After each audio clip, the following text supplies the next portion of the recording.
아까 얘기하다 말았는데요. 사실 김종대 의원님 모신 만큼 이스라엘 이란 전쟁 얘기를 한번 좀 짚고 넘어가 봐야 될 것 같습니다. 이란과 이스라엘 지금 5일째 서로 미사일을 주고받고 있는데요. 한국 시각으로는 오늘 새벽 이스라엘이 이란의 국영 방송을 타격해서 건물이 부서지고 안에 있던 방송국 앵커가 이제 대피한 영상까지 보도가 됐습니다. 이스라엘 방위군은 이란 중부에 지대지 미사일 발사장을 공습하고 있다면서 이스라엘 공군이 이란의 미사일 공격을 미리 막으려 하고 있다. 뭐 이런 식의 보도가 계속되고 있습니다. 이 전쟁의 뭐랄까요? 심각성 그리고 원인, 전망 어떻게 보시는지. 제가 이 분야는 잘 모릅니다. 이 분야는 제가 설명을 듣고 제가 질문을 해야 되는 거예요. 한번 여쭙겠습니다. 아니 그런데 제가 이게 겉으로 드러난 거하고 그 미국 언론들 지금 쭉 며칠째 보고 있는데 나는 이 전쟁의 목표가 이란의 정권 교체라고 봅니다. 이거는 지금 네타냐후의 관점에서 얘기를 하자면은 한 30년 거의 40년 넘게 우리를 괴롭혀왔던 악의 뿌리를 뽑을 결정적 시기가 왔다. 이러면서 원래는 호메이니 최고 지도자와 그 정권 수뇌부를 참수해버리겠다는 분명히 이 계획대로 간 거예요. 근데 막판에 그 호메이니는 제외했습니다. 그러면서 이란의 어떤 인프라와 정치 체제 그 신경과 동맹망을 끊어서 일단은 직접 참수 작전을 하기보다는 이란에서 소요 사태가 일어나고 불안정 사태가 일어나서 이 정권이 무너지는 쪽으로 방향만 전환된 거다. 그렇게 하면은 여전히 그 참수 작전 내지는 정권 교체 시나리오는 살아있는 거라고 저는 보여지는 건데 이게 미국 내에서 친유대인 언론들이 얘기하는 게 일제히 그 맥락에서 보도가 나오고 있는데 대표적으로 아틀랜틱 카운실 페터 의장이 직접 기고를 했거든요. 그러면서 지난 30년간 모든 악의 뿌리인 이란을 제거할 수 있는 그리고 중동 전체를 어떤 해방시킬 수 있는 네타냐후의 결단이 시작됐다. 이런 식으로 지켜 올리는데 이걸 굳이 이름을 붙이자면 역도미노 이론이라는 거예요. 옛날에 2003년에 조지 부시가 이라크를 침공할 때 뭐라 그랬냐. 이라크를 민주화하면 중동 전체가 민주화된다. 그래서 이걸 역도미노 이론이라고 그랬고 정당화한 논리였거든요.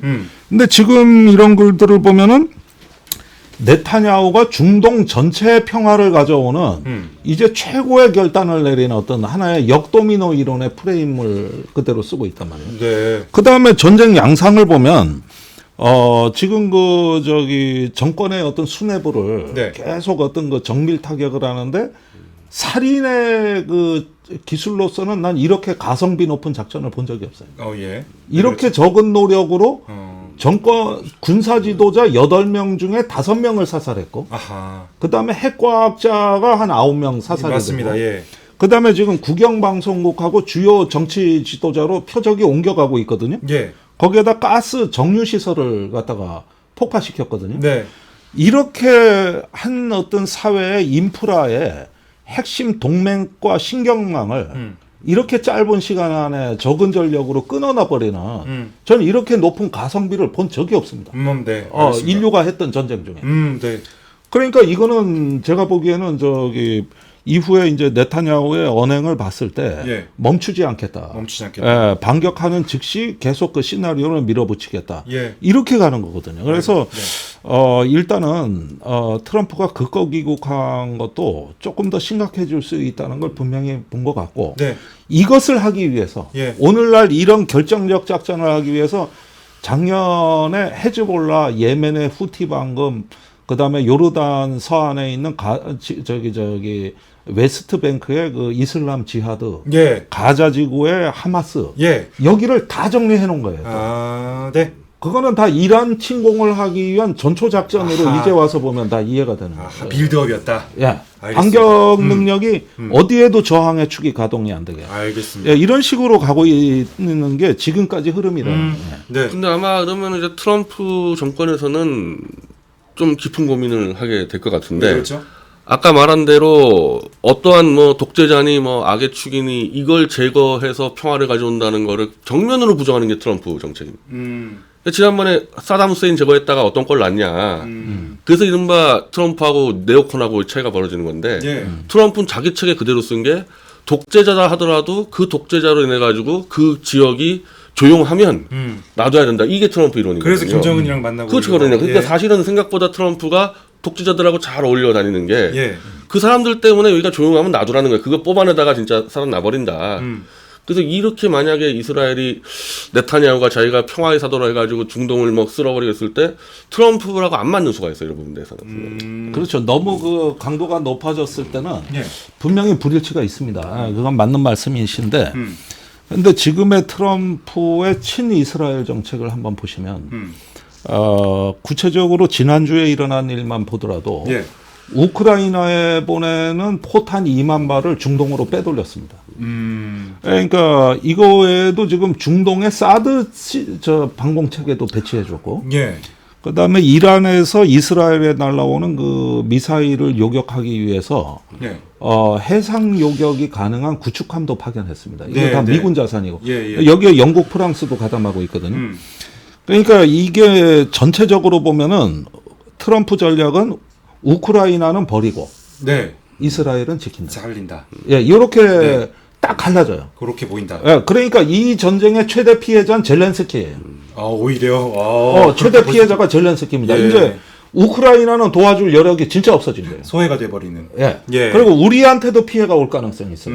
왜 그렇죠? 저기 대선이 있기 훨씬 전에 4월에 무슨 기사가 나왔냐면은 한국의 미군 패트리어트 포대하고 사드 포대의 요격 미사일이 중동으로 빼돌려졌다는 기사가 나가고 이걸 국민의힘의 유영원 의원이 국회에서 터뜨렸는데 지금 보니까 저게 다 이스라엘 방어에 가 있는 거예요.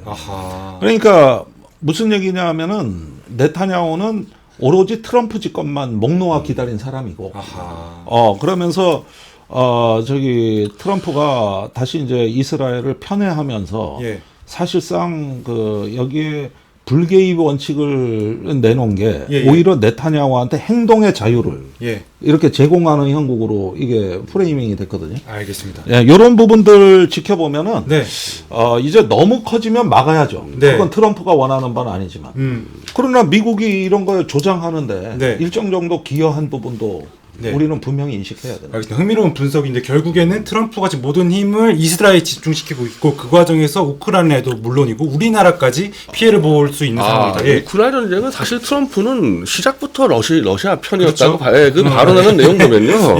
우크라이나 전쟁의 원흉을 젤렌스키라고 꼽았다고요. 젤렌스키의 과욕이라 그래서. 그래서 이제 아까 얘기했던 트럼프의 외교 이론에는 게 푸틴이 적당하게 관리해 주는 게 이 적당하게 견제해서 유럽 쪽도 좀 이제 만약에 이제 러우 전쟁만 정리되면은 푸틴이 뭐 더 서쪽으로 치고 가진 않을 테니까 그만 20년 정도는 안정된다. 그럼 이제 푸틴을 끌어들여 중국 견제하고 김정은 이제 개방을 시키겠다. 이게 트럼프 전략이니까 푸틴이라는 그 하나의 독재자로 활용하는 거죠. 그 외교 전략에서. 여기까지만 얘기하려고 했는데 한 말씀만 더 드릴게요. 근데 역사상 모든 전쟁이요. 공중전만으로 종결할 수 있다는 것은 이거는 사실은 좀 위험한 사고방식이거든요. 왜 그렇죠?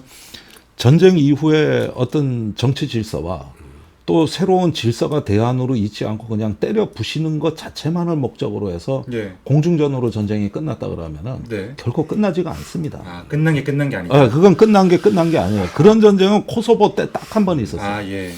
그래가지고 밀로셰비치를 이제 법정에 세운 그 전쟁이 한번 딱 있었는데 그거는 냉전이 종식될 때 아주 특수한 상황이었고 어떤 전쟁이라고 할 때는 종결자가 있어야 되거든요. 결국은 지상전이란 말이에요. 그랬는데 지금 허구한 날 조업했는데 그 다음엔 어떻게 할 겁니까? 그렇죠. 그러면은 다른 어떤 그 옵션들이 나올 수도 있는 거고. 이게 더 끔찍한 혼란으로 가는 거 아니에요? 맞습니다. 대안적 질서가 있어야 되는 거거든요. 그 이라크 사태가 그렇게 그렇게 되는 거예요. 그러니까 이거를 지금 정권 교체를 한다 그러는데 정밀 타격 공중전으로 하는데 그 다음은 뭐냐 이거죠. 이 부분에 있어가지고 조금 네타냐후식의 역도미노 이론이라는 게 그게 이제 학교에서는 좀 망상으로 취급이 됐다. 주민받기 어렵다. 예. 트럼프식 사고는 정권 교체를 추진하진 않는데, 예. 근데 이제 트럼프 지지자 내에서도 저 사람 저거 유태인 잡으라고 연결된 거 아니냐 이런 의혹들은 제기해요. 트럼프에 대해서. 그러니까 이스라엘에 대해서 약간 이상하게 접근하는 게 있거든요. 네. 결국에는 G7에서 조기 귀국한 트럼프가 바로 NSC 소집해서 어떤 발언하고 어떤 행보 보이는지 유심히 저희가 봐야죠. 지켜봐야겠습니다.